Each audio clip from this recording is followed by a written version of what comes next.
ნაციონალური მოძრაობის ზუგდიდის ოფისის წევრები კი პროტესტის ნიშნად პარტიას ტოვებენ საკუთარი გადაწყვეტილება ჟურნალისტებს დღეს ნაციონალების ახალგაზრდული ფრთის წარმომადგენელმა მერი შენგელიამ ქართული ოცნების ოფისში გააცნო.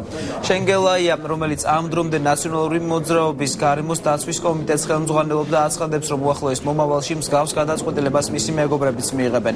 ის ზუგდიდელებს გამოფხიზლებისკენ და სწორი გადაწყვეტილების მიღებისკენ მოუწოდებს.